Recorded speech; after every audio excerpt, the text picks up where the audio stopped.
With the Marvel Cinematic Universe being one of my favorite franchises, I'm sad to say that the LEGO sets in that regard haven't been that amazing. So getting to see the LEGO Marvel Iron Man Mark III Collector's Edition during LEGO Fan Media Days a few weeks ago was for sure, I tell you, one of the highlights of the entire event. Because this thing looks really good. So here's how that went.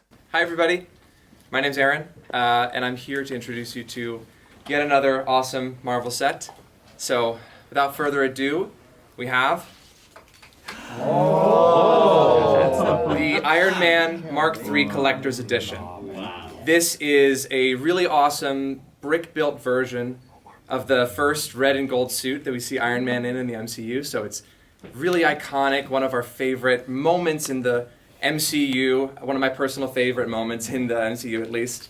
The figure is, fully detailed, 360 degrees, lots of amazing features, posability of course, you gotta have a little bit of that. You can of course do all kinds of fun poses, there's some bending in the waist. So this can look good on display so many different ways. We're really happy with how it's turned out. You get the little air flaps and stuff like that as well. Not only do you get the incredible brick-built figure, but we also have an exclusive Mark III minifigure featuring arm printing. So we're really excited to bring this character back in an even cooler way than ever before. We were really excited to do a brick-built figure in superheroes. We know there's some other brick-built figures in the portfolio as well. So our hope is that this one also is going to look really good on display with those if you happen to collect them. It shares some of this detail, scaling, expectations that have been set so high by the Star Wars team, for instance. So this is, this is the model. Does anybody have any questions, comments, or concerns? I hope not concerns. Yeah. Graham from Blocks Magazine. Hi.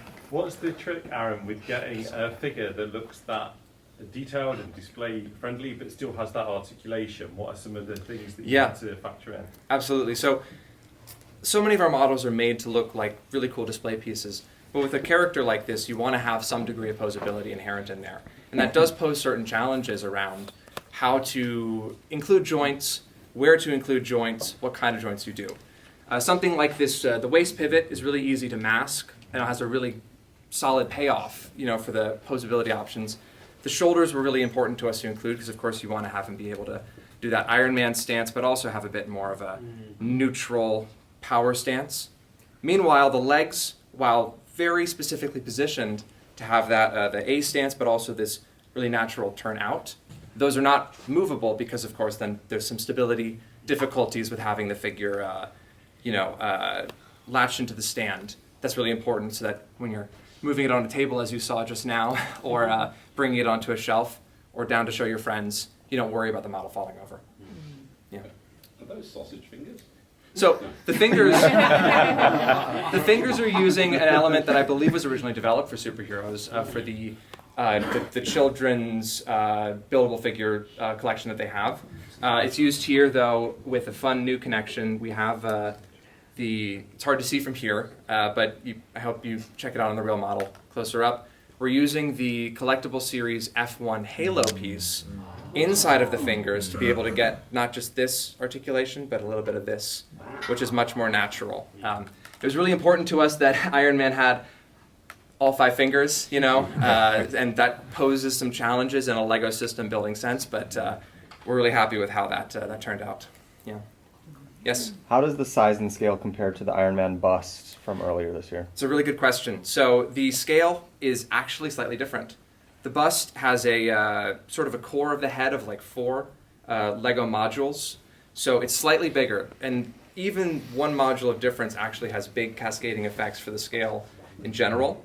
Here we were looking to do a core of 3 to make it just a little bit smaller so that we could get the entire figure in the set, right? So if you have the bust and you have the figure, both are from different suits, so you have that difference, but you also get a slight scale difference. So it's not like we've just taken the bust and made a figure to match. This is all a new building experience and a new design compared to the bust. Prints or stickers? all prints. With the design process, what was your starting point? Yeah, it's a really good question. So this model, I was looking back on my my history of working on this, because I have taken this model from the first concept all the way through its maturation, which is such a privilege, and I'm super excited about the model, obviously. It's your baby. It's my baby. It's my red baby. But when making a character like this, one of the most important things to get right is the face and the facial expression, because that's when you look at a character or an animal. We do a lot of animals as well in Lego. The first place you look usually is the face, so to speak. How does the eye contact? How is the proportions and that? So we started off with the head, and that actually went through a lot of different iterations as well. Within this sort of scale, many different build-ups to get to one that we felt was the best possible version.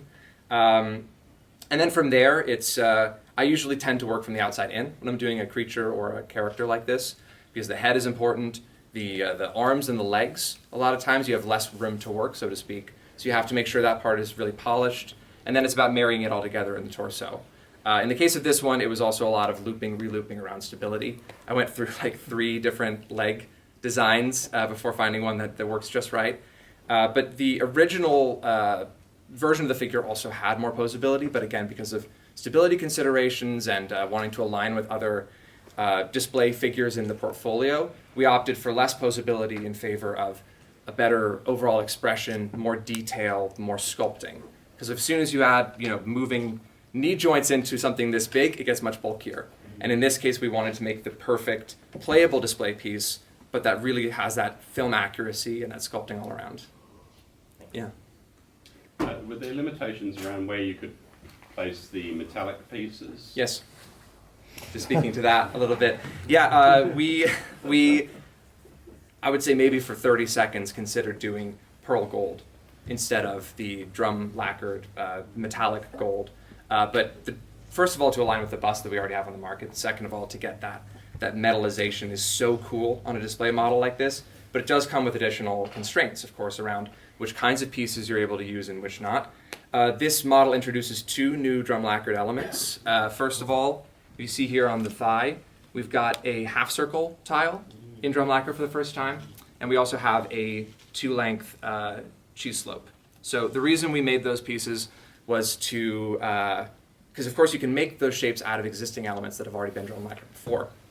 But we felt really strongly about wanting to reduce the number of seam lines on the build and make it really feel glossy and like these are single chunks of armor essentially. So it helped also, with some of the details elsewhere to make those new elements. But it definitely was a challenge to design with the drum lacquering, but it's 100% paid off, I think, because the contrast with the dark red and the shiny gold has that degree of authenticity that we really were looking for this time. Aaron, you mentioned that this was something you did the concept model for. Was Yes. that something that you were doing like just as an exploration, or was it a brief that you were given? Yeah, so periodically throughout the development cycle of Lego design, there's periods where model designers and element designers and graphic designers, the whole organization can sort of pitch product ideas that are outside their usual scope of work.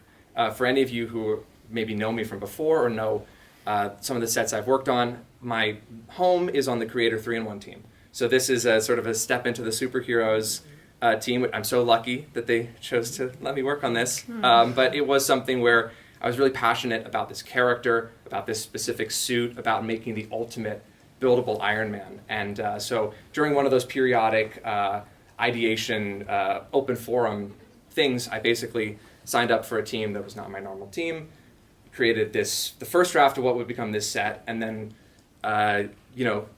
worked my way to seeing it through its whole life cycle. Yeah. Thank you so much. Thank you all. Thanks so much.